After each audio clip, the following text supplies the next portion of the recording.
Kia ora and welcome. Tēnei te mihi kia koutou I tēnei tauhou. Tēnei hui o te kaunihira arohe o te mātaua Māui e mihi ana kia koutou. So a very warm welcome today to our Hawke's Bay Regional Council meeting for January 2024. Can we please open with a karakia Thompson me watu te raka kia koe. Kia ora. Ka pai kia ora tātou.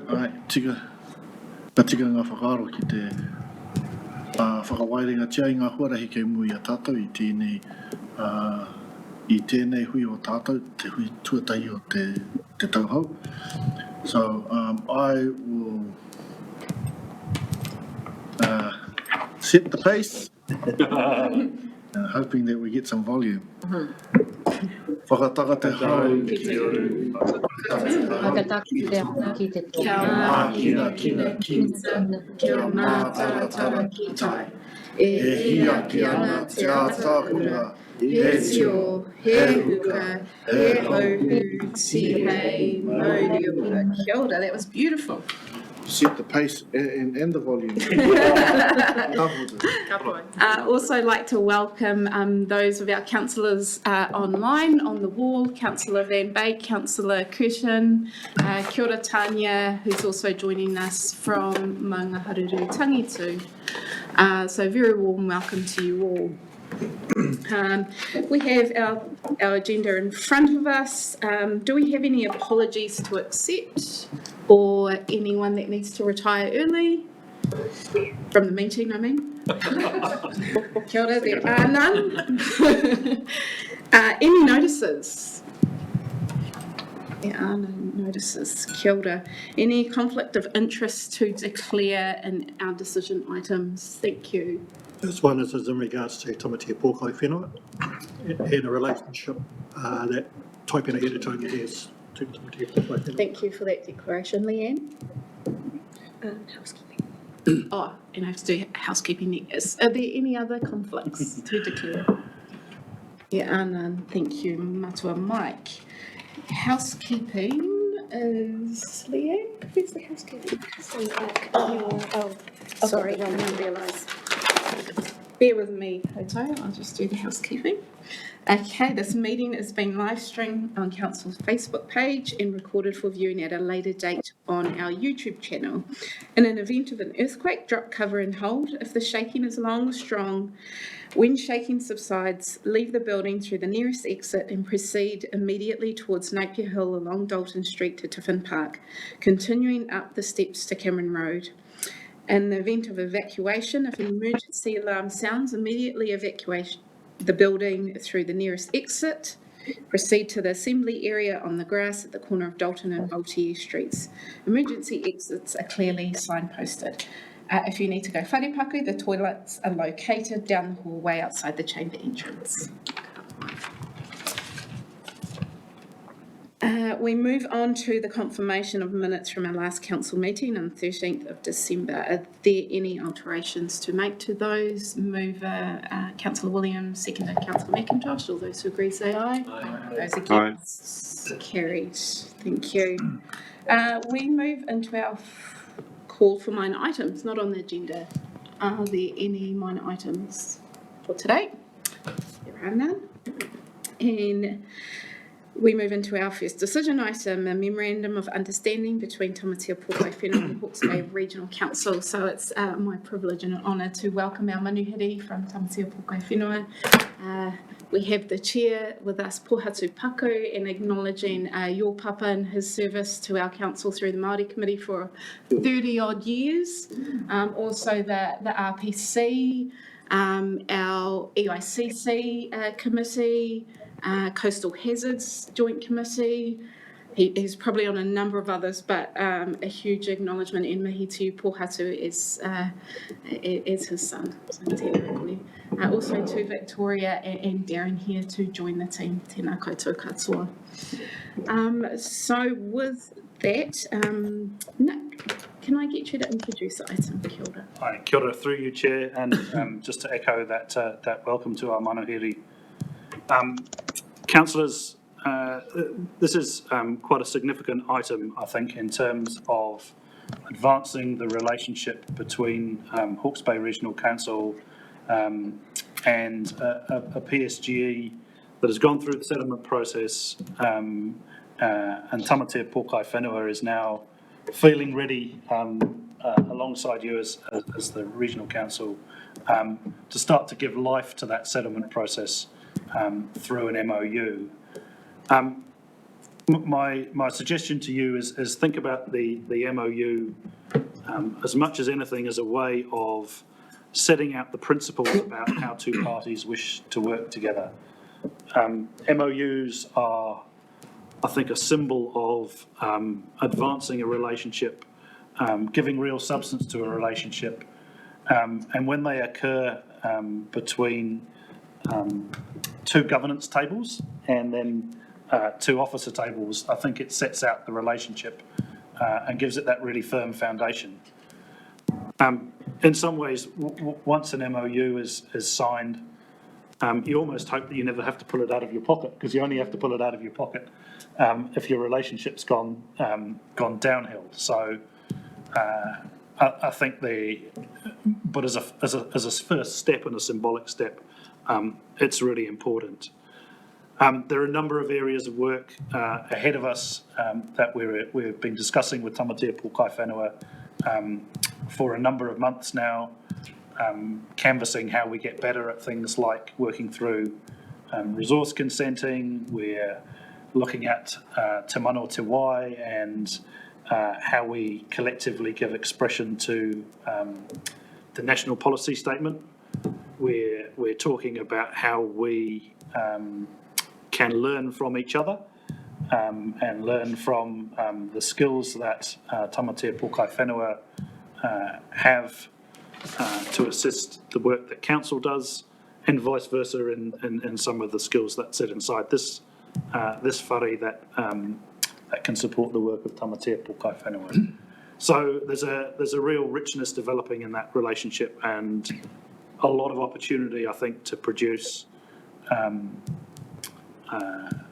enhanced and better outcomes for Te Taiao, for Te Wai, but also for communities more widely. And we share a common interest in the health and well-being of those communities. I think you'll see in the item today, really what we're suggesting to you as officers is looking for you to support the principle of entering an MOU. I've no doubt that there's some finessing of the wording to go on over the next couple of months. But as officers, we didn't want to go any further until we brought it to you as a governance table. And I know Darren and his team have got a process to go through with Pohatu and the board at their end as well. So it's a significant step in the journey. There's a little bit of finessing to do to finish things off, but I think it will give us real momentum, and there's a strong staff recommendation to support the principle of an MOU. Kia ora, Chair. Kia ora, thank you very much.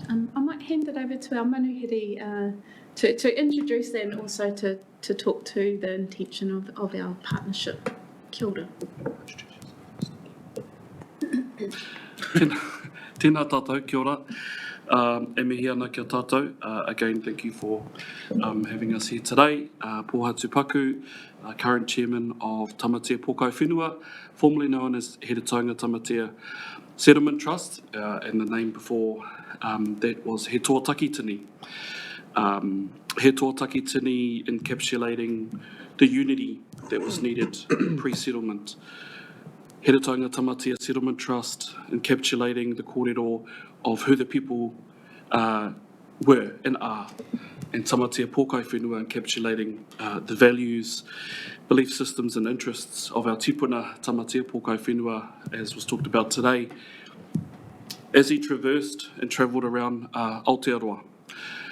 So a big mihi to everybody for having us today.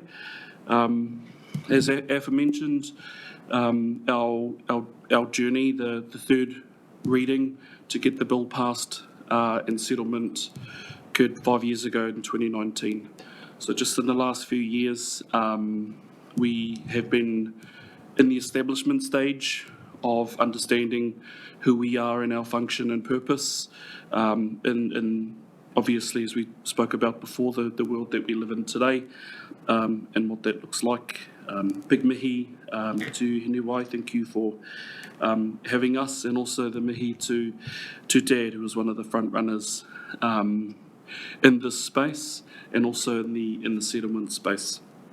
Also a quick plug with Mika Whaitiri's grandmother, Nani Lulu, who was one of the ones that rallied many decades ago with some of our first settlement claims, with two of the mentors, Boyd Timona and Eru Smith, who worked on the very first claims of this area. So Tamatea Pōkai Whenua, we represent 23 marae and 43 hapu. Nō reira, e mihi ana kia tātou, kia ora. Do you want me to introduce you? This is Victoria Wilson, and this is Darren Russell. I'm going to hand it over to Darren, our CEO, and he can talk to this some more. Thank you. Kia ora. Oh, well, kia ora anō. Thank you very much for the warm welcome. And Nick, I think it's fair to say your sentiments are right on the money. This has been a co-creation piece of work, rightfully starting in some ways by governance expectations and intimations, which is the same as mine, as I'm sure it was for you, to a point of working up something for our respective governing boards to consider. I'll perhaps take a step back and for information, I joined Heretaunga Tamatea Settlement Trust in 2021. At that time, until probably a focus in this last 6 months, was internally focused, primarily, obviously managing settlement assets, establishing frameworks for picking up our respective and responsibilities as part of the settlement, and getting our infrastructure and conformance detail right was more critical in some ways, rather than dashing off at the start line with heaps of relationships that in fact we may or may not have been able to manage. Following that internal framing, and in this last probably 12 months, the Trust has focused on establishing a framework for how it's going to manage relationships, but probably more importantly, the expectations of our treaty partners. That includes Crown itself and its many faces through its agencies. A delight to work with, as I'm sure you agree. Local authorities, right down to the individuals and communities, including our own kahununui ecosystem. In some of that work, we have prioritised probably key partners, I would have to say. In essence, the Crown always sits there in its many guises and its many forms to work with. But ultimately, in the communities that we live, the ecosystem of our local authorities, in particular Hawke's Bay Regional Council, Hastings District Council, and in particular Central Hawke's Bay District Council, must represent in part the most strategic. And the reason for that is because they are agencies that we see have a similar face and ethos as an intergenerational institution that will ultimately serve our communities. And that if Tamatea Pōkai Whenua, as represented and controlled by its marae and hapu, wish to exercise our aspirations for wellness and a flourishing community, then isolation is not the way to achieve that. Partnership must be. Similarly, our relationships with the tai whenua of Heretaunga and Tamatea is critical, alongside that of Ngāti Kahungunu Iwi Incorporated.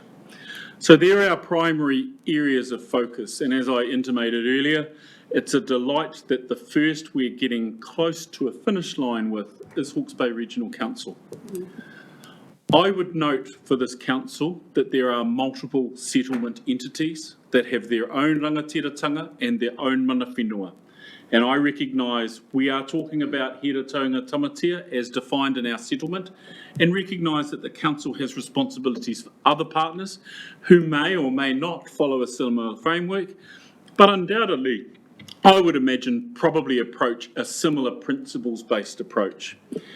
We've approached you on a basis of sort of 3 tiers. One is an MOU. Yep, looks bloody good. You as councillors will take a great photo with probably some of our representatives. And in essence, it really describes the partners, the purpose of what we want to do together and the principles of working together. But ultimately, in my view, as Nick has highlighted, I think that that's not about the people here now. That's about a way to work together irrespective of who's in post. The second is a work plan that sort of identifies and is co-created that looks to generate where our areas of interest are shared. In some cases, they may be influenced and led by us. In other cases, they may be influenced and led by you. But either way, we probably share a level of outcome. The last is probably taking a tier that gets into the detail for operational staff to deliver outcomes. And ultimately, we should get to see them back up in our annual planning processes and or as outcomes over time. But for the purpose today, either the funding and or support from our end or your end associated with that is not what's on the table. It is today a draft iteration which our board itself has not gone through, but we recognise that this represents a critical point for us. There is a piece that I would like to cover that as part of our internal arrangements and building our understanding and capability to manage, I guess, our responsibilities, Tile and its responsibilities was a genesis of the claim. It's been a genesis of activity for Kahununu for intergenerational years and aspirations to influence the well-being of our environment. In essence, the settlement provides clarity in one way that Tamatea, Pōkai Whenua, and Heretaunga and Tamatea is represented for and mandated by the 23 marae and 43 hapu as the treaty partner and or as mana whenua for the purposes of Tile. I want to note that we have recently in the last 2 months and about to go to market established an entity called Te Mātai, and it is a representative entity to look to manage our areas in this responsibility.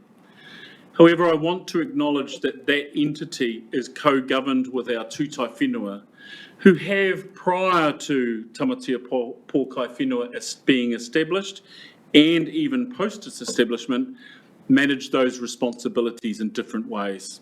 I acknowledge the work of Mare and others who have done significant work in the tile.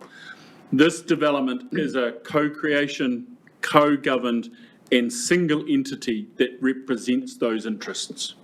I want to make that very clear, and when I make reference to mana whenua in our documentation on behalf of our board, it is representative of those entities who ultimately have the same owners, the same marae and the same hapu.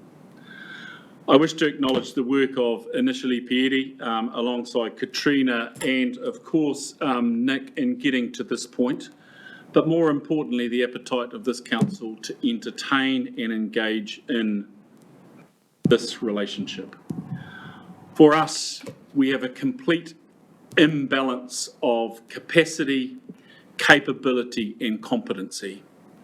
Our history is mana whenua, and I'm not just talking about Tamatea Pōkai Whenua, I can use it in my own iwi of Ngaita, or otherwise has often been reactive, dealing with significant consents or otherwise, filled by emotion and argued around culture. Our aspiration for Mātai Ao, as Tamatea Pōkai Whenua and as mana whenua, is to work on mātauranga and science, to be proactive in policy and plan change, and to work strategically around an intergenerational view about environmental well-being. That is a complete change from, I think, how we've tended to operate. And part of that is about the ecosystem, understanding of the Crown and its entities. However, we want to disrupt that. We do not believe that either serves our communities, and it certainly has not served our environment. We want to acknowledge the care and custodianship of not just this council, but councils across the takiwā that have managed for many years many of the resources that are so important to us. We are delighted at having an opportunity to be able to talk about how we may do that more effectively together. Part of that is leveraging and using our endowments to be able to support some of those aspirations. But I will say equally challenge you about what we expect from you to do exactly the same. Now, I don't expect that actually, if I think about long term, we've got any different views. We want the same things from our community. We might take slightly different approaches to how it may be achieved. But ultimately, I think that's the shared aspiration that underpins why we're here today, the documents in front of you. And while we might have iterations of the draft as we work it to a final, I just want to thank the council very much for the opportunity to be here today.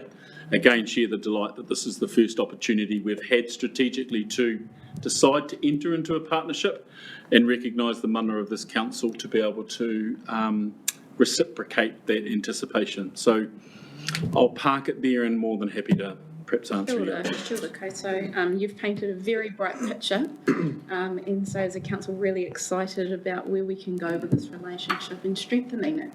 And that's what this is about, you know, ahako, whatever is are the words on the document. This is about building our relationship in a healthier one. So on that, I'd like to just open up to the table, to councillors and our members for comment or question. Councillor says. Sure, thank you. Kia ora, Madam Chair, and thank you. It's a pleasure to have you here, and I couldn't disagree with any of it. What a lovely opening to formalising a relationship that, as you say, shares all the same values and philosophy. And I don't know either how we get there. As you say, the history is not kind to our environment over years or decades or centuries, actually. And to come together to have a shared view of that is very inspiring for me. I think we all needed that today on the back of what we've been through last year. So, again, the details do need to be worked through. I'm not going to make any comment on those. Those need to go back to the appropriate places. But thank you, and I warmly welcome this partnership. It's really lovely. Thank you. Councillor Martin. Yeah, kia ora, and ngā mihi mahana nui rawa atu ki o mātou manahiri. Nei, look, I'm too very excited about this for a reason I'll get to, but equally agree with the Chair that the most important thing here is the relationship, and I'm sure the document will reflect that. I just have a question. It's possibly directed, picked up on a kupu hau to me, mā tile, that you used, Darren, and the reference to a tile unit being established. This is something we spoke about with all governors in terms of building capacity to be partners in the evolution and preparation of our next kotahi plan and whatever may become of that in the future. So I just wanted to get a bit of a picture on how that might work day to day, to understand how that fits into the building of our next planning framework, and to ensure that it's adequately resourced to the intent, to understand how that fits within our kotahi plan budgeting, that sort of thing. I don't know if either Katrina or who has been involved in preparation of this document can just talk about the tile unit within this MOU context, how that might.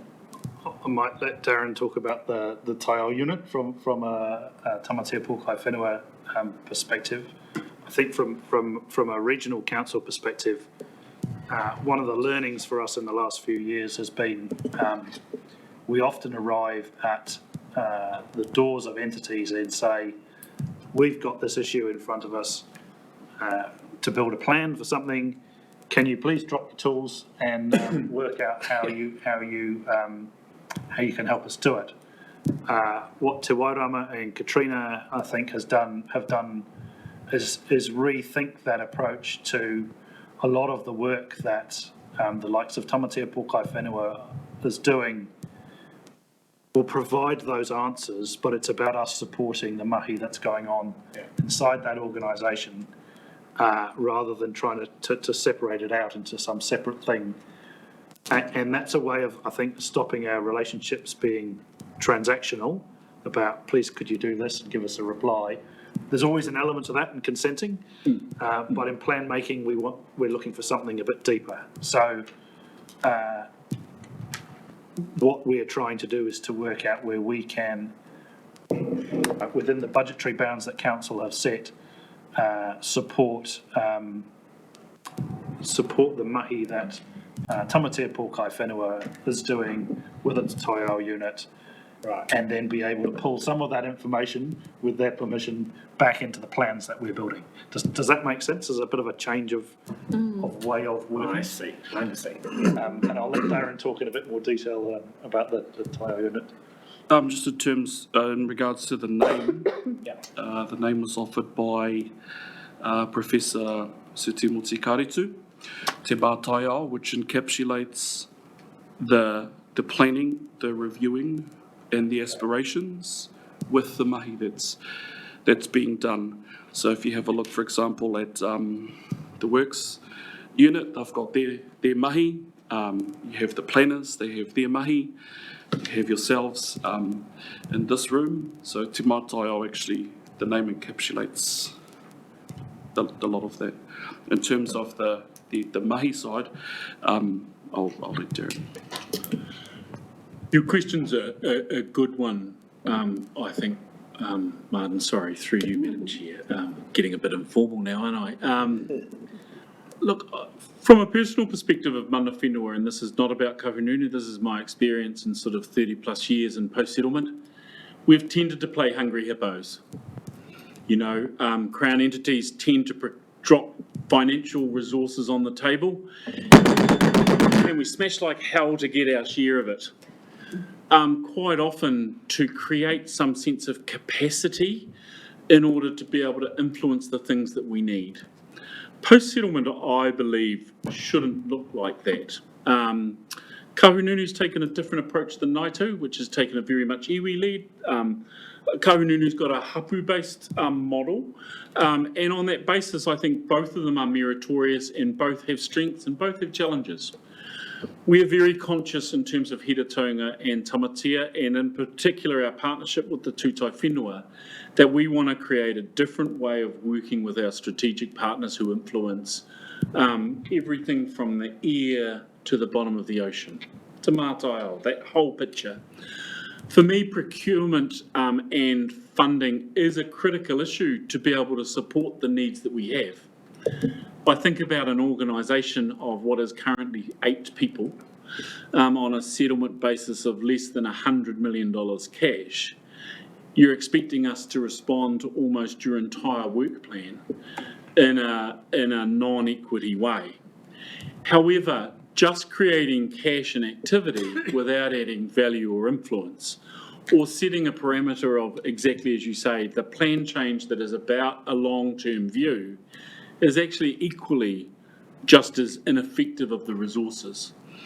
What we're interested in and why we have these 3 tiers is to understand what the work plan looks like, that we have both expectations to contribute to, what are the parties looking for.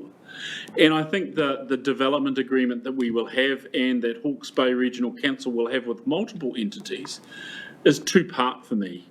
One is that I think we've got a clear agenda that we need to respond to, and part of it will deal with reactionary parts like consents and notifications, but the far more strategic and add value pieces about the plan change, the policy, and the perhaps long-term views that we see for this community. Now, my expectation is we have value to add for that, and we should have expectations placed upon us from you about the quality of that work that in fact influences and adds to the agenda of Hawke's Bay Regional Council. But we are not going to do it for love any longer. And for a long period of time, that expectation has been very imbalanced. To be fair, in terms of the influence that Heretaunga, for Heretaunga and Tamatea Pōkai Whenua need the same relationship and expectation with our 2 councils, Hastings and Central Hawke's Bay District Council. I don't make reference to Ahuriri to omit that for Napier, that's not the same issue for them. But in our takiwā, we're talking about those councils. I have an expectation that they should be able to resource and support us. That is not always about money. Sometimes that is about technical expertise. It's about capacity and competency. It's about a number of different things that we believe, actually for the advantage of both parties, there's a way of creating that. What you're discussing today doesn't define the how that is going to be done. It's more about the what we want to do and importantly why we want to do it. Yeah. I think for my end, I'm a big believer in collaboration.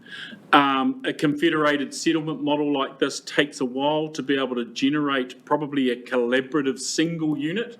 Kotahi is one example, and that may well be a very good aspiration for Hawke's Bay Regional Council.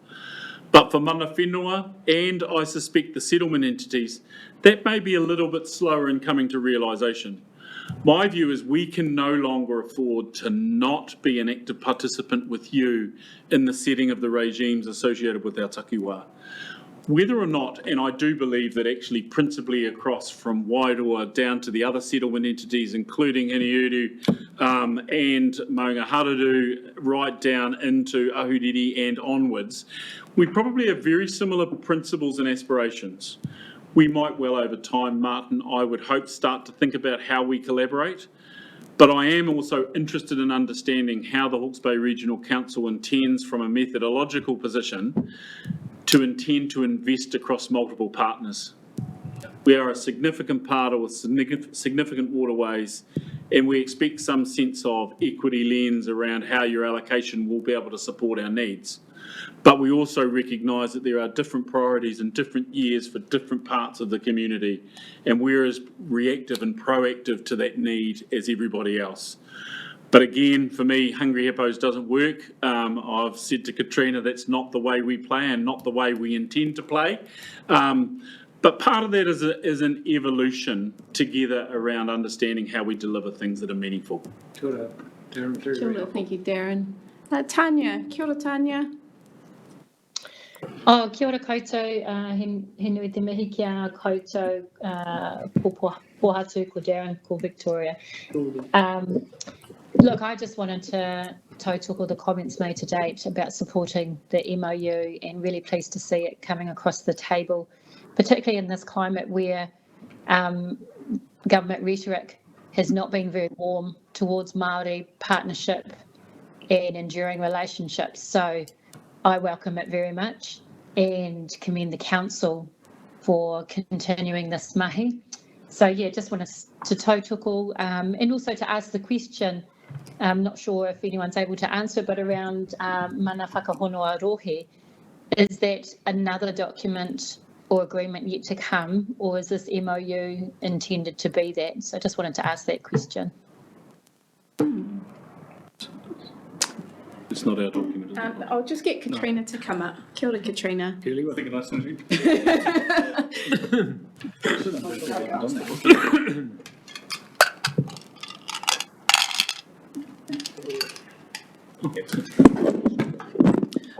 Kia ora, Tanya. Thanks for the question. No, this MOU is not to replace any mana whakahono documents. We haven't talked to Tamatea Pōkai Whenua about a mana whakahono arrangement. That's probably something that's yet to come under the MOU as part of a work program, if that's what, and I'm going to reference TPW, decide to do. We don't have at Hawke's Bay Regional Council any formal mana whakahono arrangements yet. We've had some drafts delivered to us, but they've never ever been finalised. So that's something for the team to work through in future. Tapai. Kia ora. Thank you, Tanya. Thank you, Katrina. My pleasure. Councillor Harding, kia ora. Kia ora, Chair. Look, through you, I would like to thank both our staff and the staff and leadership of Tamatea Pōkai Whenua for getting us to this point. I think it's absolutely fantastic. I think Council should feel honoured to be the first for this, for your organisation. I completely support the intent of what we're trying to do here. And I love the comments, Darren, that you have made, and the setting and the kind of the structure that you put around it. It makes a lot of sense, and it's gives a clarity, a focus, a framework, and an honesty about what we're all trying to achieve. And to start off with a characterisation of our objectives are the same. We're intergenerational stewards of the environment, right? Fantastic. We've got a long way to go in figuring out what that looks like. And I just wanted to talk a little bit about the money. I've certainly been on record, and I'm happy to stay on record, as saying that we as a society need to help mana whenua to do the job that you are both expected to do and bound to do in working with us on environmental issues. That's our bread and butter. We can't expect you to do it for nothing. We can't do it without you. It challenges how we structure that, how we fund it, and also how we make that equitable across the road, and how we make it transparent. And I've always been a believer that the start point in terms of funding it is actually a very small tax on water. And that's my personal bias, and I'm happy to have that debate with anybody. But in some way, we need to find a way to fund, to support you to do the work that we need you to do and that you need to do yourselves. But we also need to make it transparent. And that's just one of the million challenges we have in working that out, is that we need to get to a place where the sources of money are transparent and the sinks of money are transparent. And I really look forward to working through refining this document and involving our relationship over time. So thank you for being here. Got it, Councillor Harding.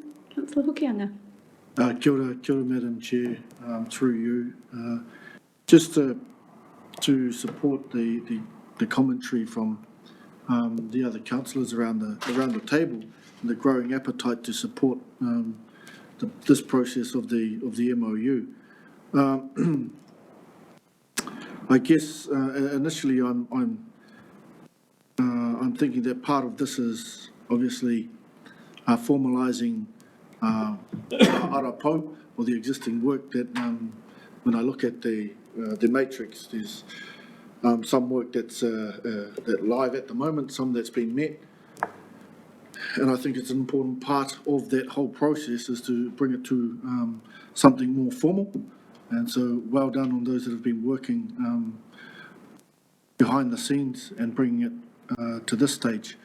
I also acknowledge that it's obviously in draft form, as mentioned by previous speakers, and that there's a bit of work to do in that. I heard earlier in the presentation that there would be the necessity to go back to the board and do what needs to be done through there, and ensure that that feedback loop is happening. So I guess the comments around that is it'll be important for the HBRC to know that the MOU reflects the aspirations of Ngā Hapu. Correct.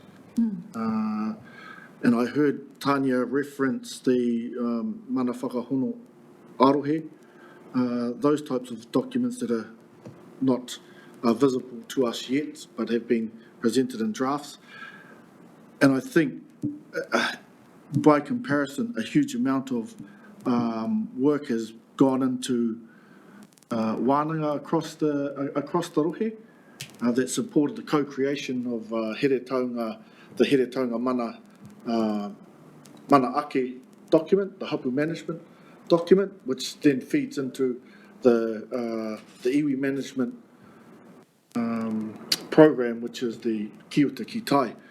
So I guess in going back to our hapu, it's important to know that there is some consistency across those. And probably the other part is some supporting context. Some supporting context would be good to guide the reader of this MOU into not misinterpreting the text. Yeah. I guess that's what I'm landing there. Just so that some of the key terms that we might use don't get away on us and are used in a way that might cause problems, as you've alluded to, Darren. So those are just some comments there. Anything else in that space? I'm definitely happy to support this process, and I await the outcomes of some of the feedback from Tamatea Pōkai Whenua, Marae and Hapu reps. Kia ora. Any other questions or comments? Just a comment, Kia ora. Madam Chair. Kia ora, Mike. Look, I'll just comment on I think Councillor Hawke raised a good point. This MOU does not take away the responsibility of council back to Hapu and Marae. That still exists. You still have an obligation to our Marae and Hapu. What it does do is allow the formalisation at a more operational level of engagement between this council and mana whenua or that particular rohe. As Jaron spoke of, this aspiration has been long in the making in regards to mana whenua. It goes back to the period of the claims themselves. There was the vision there that where we've landed today is where many of us saw us getting to this point. Some of us would have liked to have got there quicker, but we find ourselves getting here today. I think this is also a signal of the maturity of the maturity of iwi in regards to our claims and our political structures, as we start to redefine what those look like for ourselves. So what we're just seeing here is what we would expect to see in any growth development of any body. As it becomes more confident, it builds up its capacity and capability. It is no different for our hapu. So, hence the reason why I will only speak for Heretaunga, even though I had been in consultation with Tamatea for several odd years, 7 to 10 years, getting us to this point. But for Heretaunga, we are comfortable where we are. We understand this is not going to be the silver bullet that's going to resolve all our contentions that we have between ourselves. Any relationship, there are always healthy contentions, and those will remain. It is how we are able to deal with those contentions going forward. I think that's where the change will be. At times, we felt that having multiple entities, whether they be tai whenua, post-settlement entity groups, iwi, have not always worked to our advantage when it comes to dealing with government entities, whether they be councils or government departments. If an answer was not like from one entity, then another entity was engaged to get an answer that was more favourable to those seeking those questions. If you like, that kind of helps remove that and takes us all through a single door and makes us more answerable to each other, which is a good thing. It's a good thing for our mana whenua, but it's also a good thing for our ratepayers, who ultimately, those of us who sit out there at this table, especially those who have been elected, have that responsibility. I look forward to the draft continuing to be developed and to a point where we have a final MOU that can come to the table and is supported.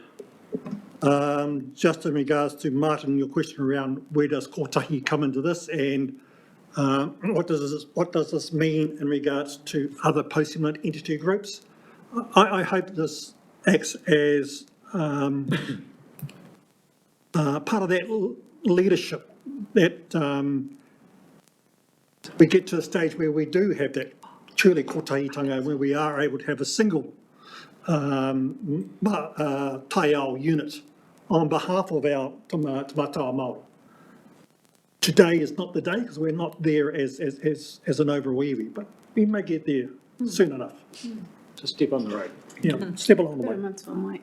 Got it. Thank you. Darren? Just for Councillor Hokianga, look, I think the narrative perhaps is a nice way to introduce the document so that perhaps the terminology doesn't let people's assumptions drive to perhaps a negative bent towards it.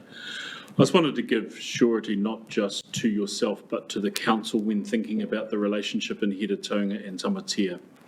Manaaki will be one of the foundation documents that we use to drive, in particular, the hapu aspirations associated with tile. The Runanga Nui that is currently created, that has been supporting Mare and his team, alongside Te Manaaki Tile or Tamatea, will be the two advisory boards that actually influence both our policy direction and, I think, influence or discussion points with the council. Those underpinnings are hugely important from my perspective to be able to ensure that Tamatea Pōkai Whenua is representing marae and hapu, not what Tamatea Pōkai Whenua bureaucrats think should be represented. That is ultimately the responsibility of our representatives, but more importantly our community. And I just wanted to give that assurance, and it does put an onus, I think, on our communities that have for so long been under-resourced, that when the expectation for feedback comes, it's to a point of overwhelming nature that they're unable to. There may be times where we need to step into that space in order to protect their interests, but ultimately we've got nothing to say if it's not informed by our marae and hapu. That has to be a critical underpinning of not just the success of the organisation, but more importantly, that it's capable and competent to be able to add value to this organisation and its policy. And I take those 2 points on with complete recognition. Thank you. Nick, could I just get you to respond to the well-made comment that Mike made around our engagement at all levels, please? Thank you. Certainly, through you, Chair. I think one of the things that I find really exciting about having an MOU in this case, in another situation, it might be another mechanism. Mechanisms should be adopted to suit the situation rather than the mechanism first. The thing that excites me about this is the ability for us to have those partnerships at all levels. So a governance to governance relationship between this council and the board, the ability for Darren, Victoria to interact with managers, GMs here, and think strategically about how we progress some of our operational work and provide advice to your collective governance groups. But perhaps most fundamentally is how do we build and continue to build the work that the Māori Partnerships team and the work that the staff do here with people on the ground in marae, hapu, around the region. And I absolutely believe that the challenges that we face today, be it climate change, be it the future of a lot of things around Te Taiao, applying our collective wisdom at all those different layers, will get a better result than any one individual organisation or person thinking that we've got the answer. And the MOU is a mechanism for doing that. Kia ora. Thank you. Councillor Lambert. No, I'm good. I appreciate what Mike talked about. I was thinking to myself, Tamatea Pōkai Whenua was that you bring forward this MOU is a really awesome example for the rest of us. You've got Wairoa's got their tripartite agreement. Tanya brought forth the regional planning committee scenario. So it's I'm just wondering, I hope it's not too far in the future, we mightn't need any councillors for the representing the Māori seats, because all the hapu will be running the place. Is that a motion? Councillor On Williams. a motion, I'm wondering if we're in a position where we could move 1 to 3 with an amendment that we delegate to the chair and to our Māori ward, Councillor Thompson, Hokianga. yeah, Councillor Hokianga, the finalisation of the terms of the MOU for execution, so that it doesn't need to necessarily come back here, but so we're approving that, but leaving it delegated to dot the I and cross the T's. It's a great idea, councillor. I've even got some wording along those lines. But If instead we're of- ready to move into deliberation, we are? Kapai. So the recommendations, 1 are unchanged, recommendation 2 is unchanged. Recommendation 3 now reads as agrees to the intention and principles of the draft MOU between Tamatea, Pō Kaiwhenua and Hawke's Bay Regional Council. I'd like to add another 4 agrees that councillors Hokianga and Ormsby will work with Tamatea, Pō Kaiwhenua to finalise the memorandum of understanding. And 5 agrees that the chairperson and the chief executive will be the council's signatories to the finalised memorandum of understanding. Are you happy to move that, councillor Williams? Yeah, sure. Yes, and happy to second? Thank you. Fantastic. Would you like to speak any further? No, I think it's all been said and lays a great foundation for the new world ahead, so thank you. Order. Councillor Harding? Nothing further from me, thank you. Any further comments? There are none. All those who agree, say aye. Aye. Those against, carried. It's a pleasure. Tēnā koutou. And please welcome us to your board meeting when appropriate, if you need us to come and represent the Hawke's Bay Regional Council for this item. Yeah, we appreciate It would that. be a pleasure. Kia ora. Cool. Tēnā koutou. Kia ora tātou, just to consolidate everything that we've done, let's add to tātou, waiata, tūtiro mai. Toru, pa. Tūtiro mai ngā iwi, tātou tātou e. Tūtiro mai ngā iwi, tātou tātou e. Vai o te maramatanga, me te aroha e ngā iwi, i o kapatahi, ki a kotahira, tātou tātou e. Tūtiro mai ngā iwi, tātou tātou e. Tūtiro mai ngā iwi, tātou tātou e. Whai a te maramatanga, me te aroha e ngā iwi, i o tapatahi ki a potahia, tātou tātou e. Tātou tātou e. Ki anō, ki au e. Kia ora tātou. Ka pai, kia ora. We'll get out now, eh? Is that the plan? Yep.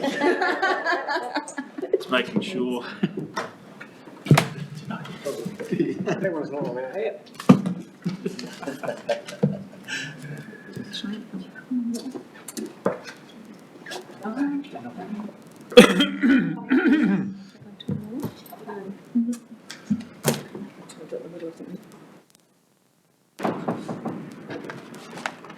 We'll just take a 5-minute break, Koto, and we'll be back with the next item. Best wishes for your meeting today, and thank you very much for your time. Is there any? Got it with all the councillors?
Back, let's resume with decision item 6, affixing of the common seal. Are there any questions? Yes, councillor Harding. Thank you, Chair. Look, maybe I'm having difficulty understanding this paper simply that at 1.3 it talks about vesting of reclaimed land in the table there, and then at 2 and 3 it talks about use of common seal with leasehold land sales. So I'm just not sure whether that's, some of that is like 2 and 3 are stock and just an overhang, or it just didn't seem to tie together. That was. Okay. Susie, is that something you can help answer? I can help through you, Chair, the vesting of the reclaimed land, but I'm not sure if that was that the point of the question?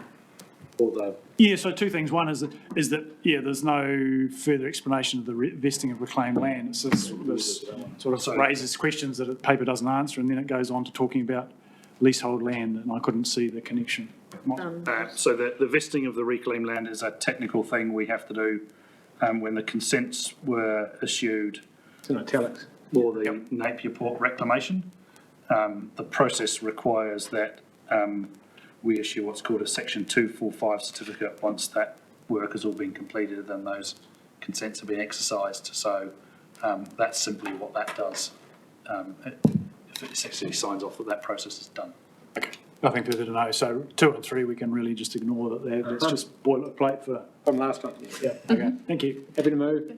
Thank you. I'm happy to second. All those who agree say aye. Those against, carried.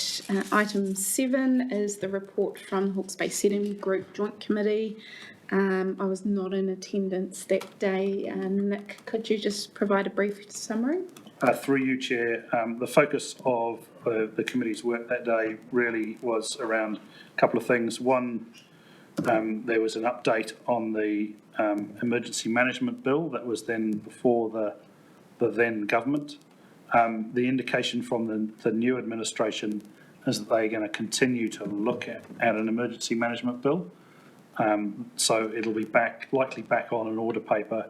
The timing for that is as yet uncertain, but the CDEM group is coordinated with all the other CDEM groups across the region, the country, in terms of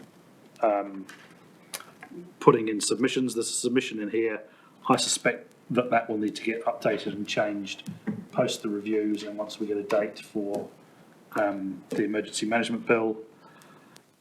In terms of other issues, there was an update on the independent review, and as you know, that's being done by Bush International Consulting. They had received around 900 submissions at the time of the meeting, with potentially more between then and the end of December. We are still expecting a review completion date, likely to be the end of March this year. Those were the main issues that arose from the Joint Committee. They also replied to this council's letter with the detail of information for your LTP. Thank you. Any questions that possibly Nick could answer? No? So we're just receiving the report from that committee meeting. I'm happy to move. Seconder, Councillor Williams. All those who agree to receive, say aye. Aye. Those against, carried. We move on to the report from the Climate Action Joint Committee. Myself, Councillor Harding and Councillor Roadley attended that meeting on our behalf. A very positive meeting. We were able to set forth an action vision with 8 domains or 8 PO to recognise how we move forward in those areas that include adaptation and mitigation.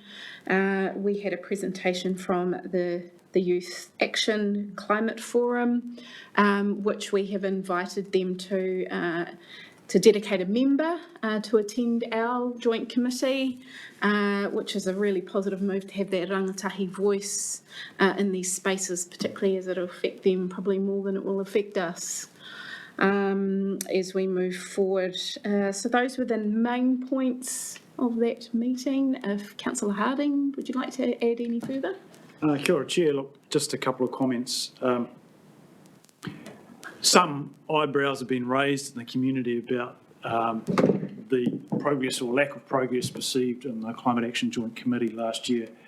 I'd just like to point out what this committee has had the challenging job of bringing in disparate representation from across the region, with different parts of the community dealing with different issues or, confronting.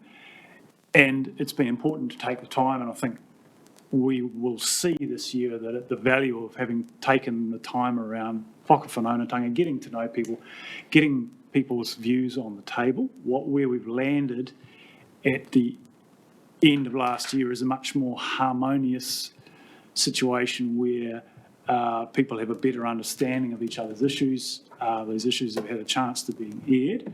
We now have identified 8 key domains to focus on, and they do represent the largest emission sectors in our region, and I welcome the opportunity to get on and work with those sectors, and particularly primary industry, both the horticulture sector and the agricultural sector. And I certainly hope and believe that we can have great regional conversations about what we can do regionally, not hamstrung by national constraints or rules or whatever. We have the tools here already in Hawke's Bay to do it. We are blessed with our agricultural capacity and our ability to put the right tree in the right place.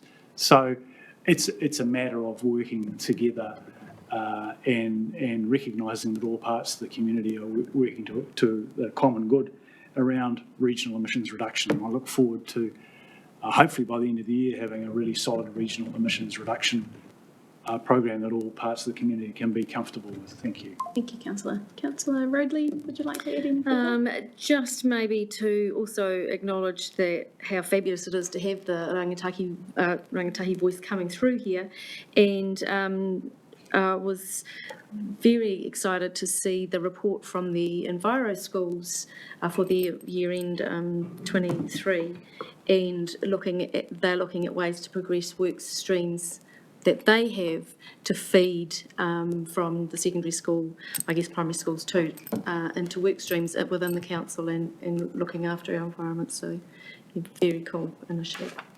Councillor. Nick, could you please comment on the funding conversation that was had at that meeting?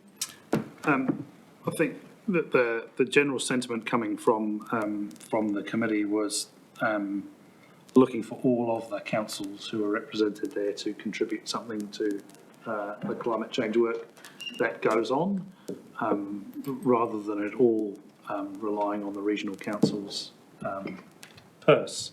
So there's a discussion going on with those constituent councils now around an equitable funding split for the work the committee is proposing to do over the next 12 months. Our portion of that as a regional council is already covered in your long-term plan and annual plan. Thank you. Questions, Councillor Williams? Yeah, so just following on from that, Chair, so the funding is for the work of the committee, not for the mitigation work to reduce the regional footprint of the region, presumably? Yeah, it's for things like, if there was to be regional vulnerability assessment type thing, then that's to the benefit of all of those parties, that they would all contribute to it, as an example. In which activity is this sitting under? Is it under governance? Is it under climate change? Or for us, it sits in DESI's strategic policy team, so I'd have to get you there. Yeah, that's right. Okay, thank you. Any further questions? I've got a couple, please, Chair. So just further to the funding, so is the total amount now proposed split between the councils more than what we're spending now? Is that correct? It's not more for this council, for the other councils? In totality. So what you're proposing is an increase in the spending on that committee, and then to go and split that increase amongst other councils. I think that the committee was looking for if it's going to get some work done, that work will need to be paid for by someone. At the moment, the regional council has been the primary contributor to that work, and from memory, there was a general agreement around the table that the leaders of the other councils would like to see them contribute some money as well. I'm not sure if it's more or less, I'm afraid. Sorry, this, without perhaps Pippa here or anyone else who might have taken this question away, but just looking at the around the vision and obviously the work to be done, I just was wanting an understanding of what sustainable sea temperatures meant and what the work is involved to go into that, and what does progress or success look like with that? I would have to come back to you, I'm afraid, so we could take that as an action. Can we have that recorded, please, Leanne? Are there any further questions? If there isn't, I'm happy to move to receive the minutes and the report. And Councillor Harding, all those who agree say aye. Aye. Those against, carried. Thank you. Moving on to our next item 9. If we have the telemetry review update. Kia ora, Ian, and we've got Peter. Welcome back, Peter. Kia ora koutou. Kia ora. That's how it goes. Nice to see you all. Just a couple of words from me, and then Pete will give you a very quick précis of the paper. 3 key points here around just clarification of information we provided you on the backup system. That the report corrects the earlier information we provided you. We've taken the opportunity to lay out for you the program for the communications upgrade, shall we say, across the region, and how we're proposing to run the network, which is work that's currently underway. And we had in the paper last year, had said to you we were digging into the contractual background to the site and the frequency. We've provided that clarification as well as a pathway that we're on to tidy up and rectify the nature of the contracts and the types of contracts we've got. Just an important point for me, we haven't put that in there in order to conflate that with the power systems. In our view, the power system failure was unrelated to the contract or a lack of contract. It was something that just happened, and a contract being in place would not have prevented that occurring. But what we're saying is that it's not okay that we didn't have and don't have contracts in place, but we've got a process to sort that out. So I'll just hand over to Pete, and he can add any other details that he wants. I'll just keep it short and get you guys to ask questions if there's questions, but just the whole battery thing, we've actually got a whole separate system there. Rather than relying on another provider, we have our own batteries, our own radios, everything's ours. We just use their housings and their mast. So we're not relying on the battery problem that we had before. And we're currently working with procurement right at the moment to get robust contracts. So I'm not ready to sign anything or get Ian to sign anything until it suits us. The contracts come from another provider. I want it to suit us. We're going to hold on to the analogue network, the network that we currently have, because if that battery hadn't failed, everything would have been perfect and we probably wouldn't be having this conversation. But alongside that, the council has already invested in a digital mobile radio network that runs all for our vehicles. We're tapping into that to have it run all our telemetry as well. So there'll be 2 separate systems in case anything ever went wrong, independent of each other. All the telemetry sites are going, all 100%. I've just been on call last few nights, and it was satisfying to know that everything out there is going. It can be better, and we will upgrade as we go along, but everything is going as it was this time last year. Any questions on 60 seconds? Thank you. From me, sorry. Thanks, Peter. Jock, thank you. So the problem at Kahuranaki wasn't batteries, they were fine. And so the shaft broke on the generator. So kind of always when these things happen, something happens which is unforeseen and causes them to fail, it seems. But is that, or is that, it seems a weird thing to happen to me for a shaft on a generator to break. Weird that we lost power, then a shaft on a generator backup breaks here. That was So is that, I don't know, is that part of the maintenance program to check that, or? It would be in our maintenance program. We've gone separate now, and the batteries there, if that happened again, in touch wood, it would never happen that a generator would break a shaft, is our batteries, the council owned, would sit and maintain that site for 24, 48 hours, independent of a generator. You can, so perhaps I just add that you'll note in para 6 of the paper that the site's shared by at least two other emergency services, FENS and Anderson, St John's. Look, would anybody have expected a shaft, a mechanical failure? No. Did the emergency services predict that? No. This situation, I guess, has taught us all a lot more about reliance on those mechanical systems and how we need to ensure that there are potentially multiple fail-safes to avoid, as best we can and as best as practicable, the unforeseen. So could anybody have foreseen that? Highly unlikely. Would a maintenance schedule have picked it up? A very, very analytical and technical one may have, like, having to maybe ultrasound and test the shafts. Is that industry standard? No. May it be in the future? Possibly yes. So that's, it's one of those things the cyclone threw at us, and the system will learn from that and avoid those mistakes occurring again in the future. So just to be clear on, in future, if power fails, next thing is batteries for a short time, then generator? Generator. But if the generator failed again, we have our own batteries just servicing Hawke's Bay Regional Council. And the difference between this and last time is they'll go for a good 24 hours. Yeah, 48 I would hope, and we'll test that. And then the other point is that keeps that site going for 48 hours, let's say. The team have also now got a portable repeater that can be positioned anywhere in the region. It's tested that if, let's say, we couldn't get to that repeater site because site conditions didn't allow, we could install a portable repeater somewhere else to take its role when the batteries run out, and we can access the portable repeater. So we've got multiple layers of fail-safe. Kind of three further stages: power failure, generator, batteries, portable repeater. Okay.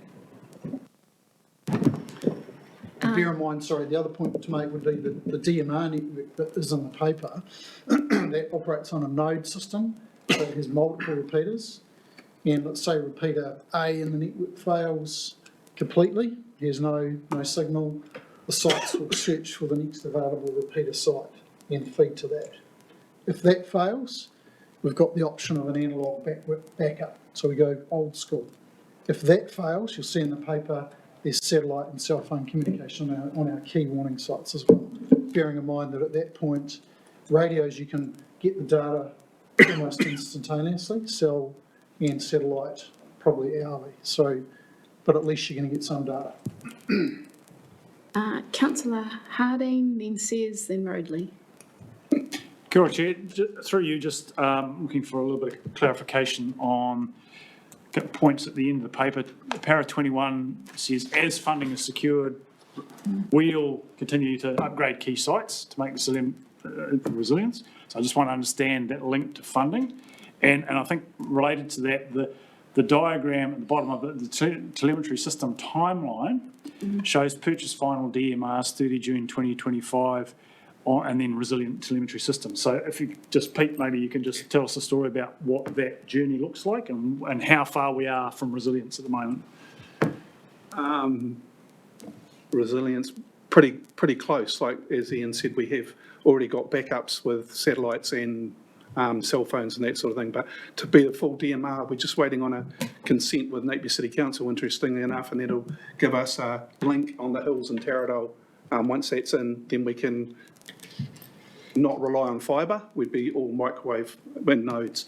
The funding, we've got a national resilience plan. The government chucked in $6 billion last 2023, and we've got a portion of that we're applying for. So if we get that, then we can carry on at a faster rate.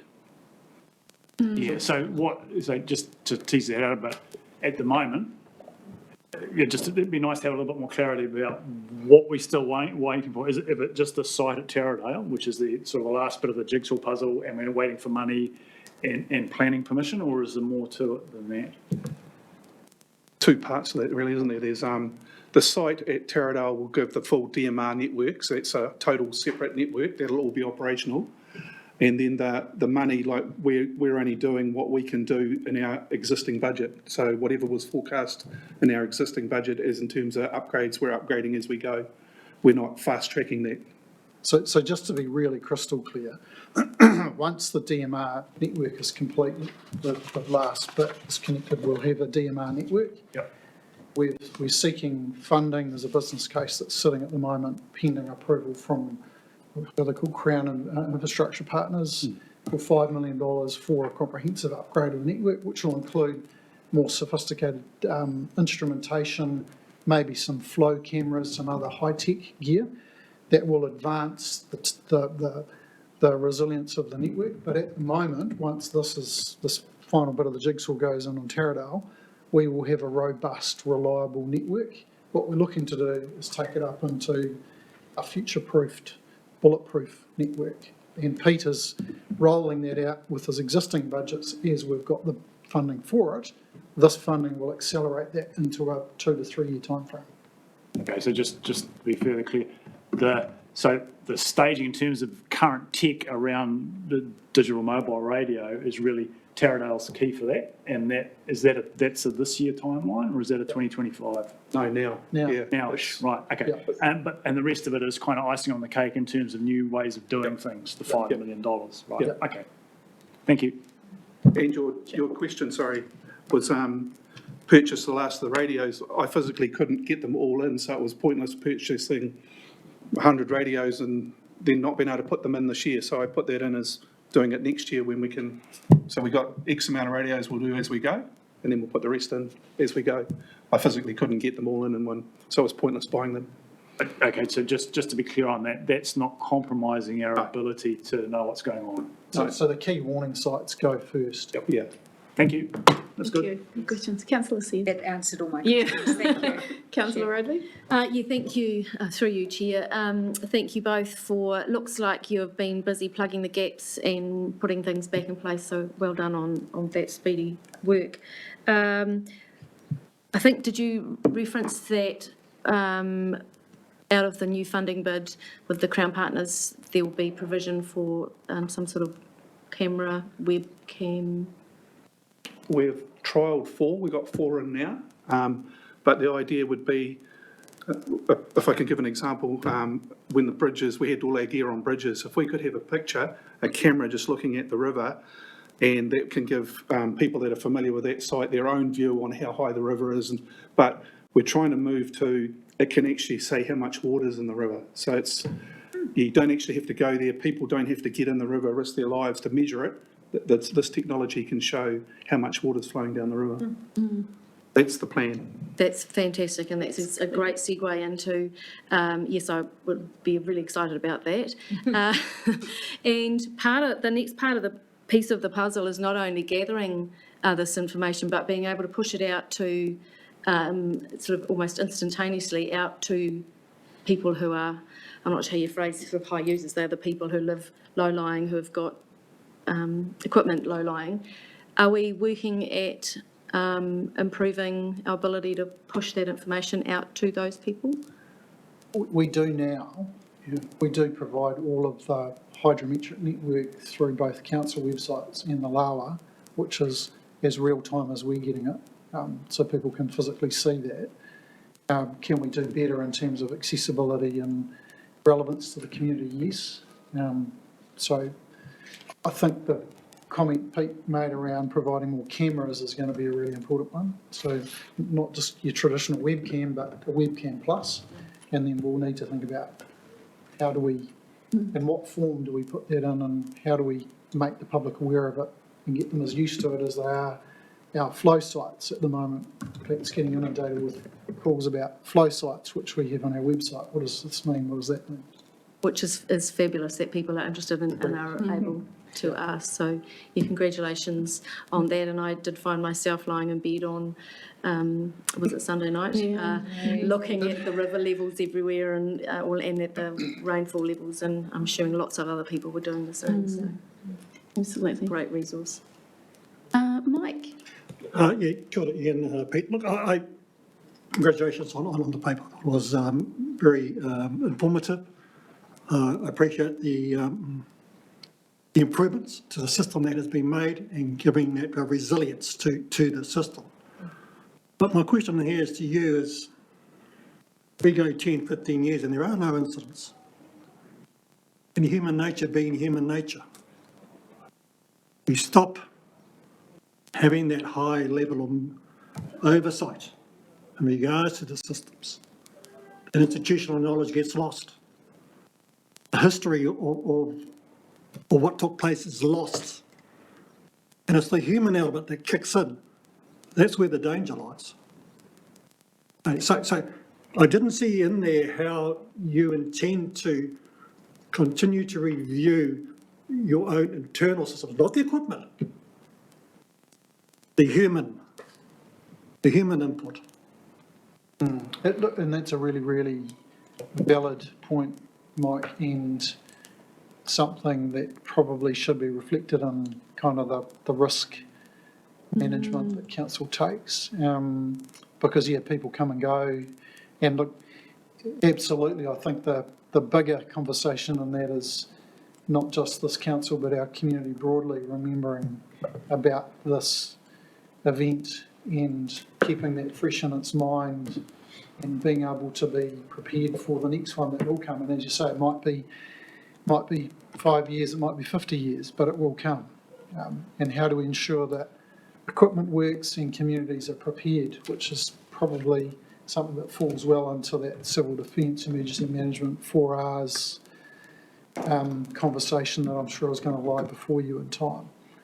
So no kind of, that's kind of waxing lyrical, no immediate answer to you in terms of that particular question, but it's something we'll go away and reflect on. We are right in the heart of some risk discussions at the LT at the moment. It's something we can ensure that that's front and centre in that.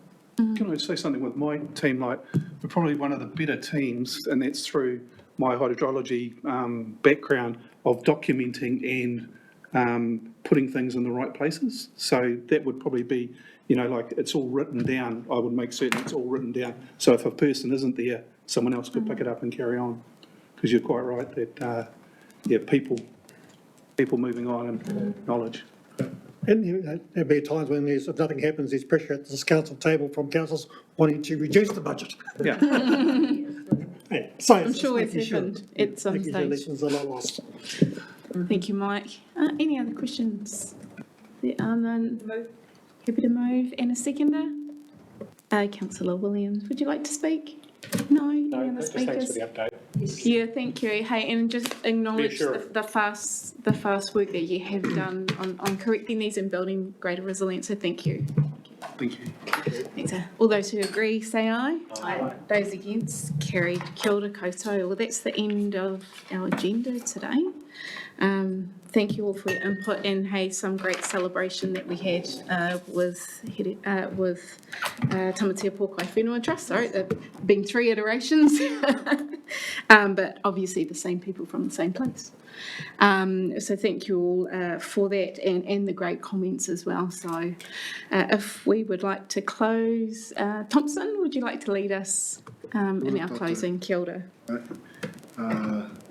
Te whakaaro nui tātou I ngā manaakitanga o tō tātou nei runga rawa. Ko uhihui mai ngā roimata o ngā tūpuna ki rungi a tātou. Kia whakawātia I a tātou o tēnei ahi, no reira kia tau, kia tātou. Te atawhai o tō tātou ariki a ihu karaiti, me te aroha o te atua, me te whiwhi ngā tangitanga ki te wairua tātou, aki. Amen. Kia ora. Kia ora. Thank you.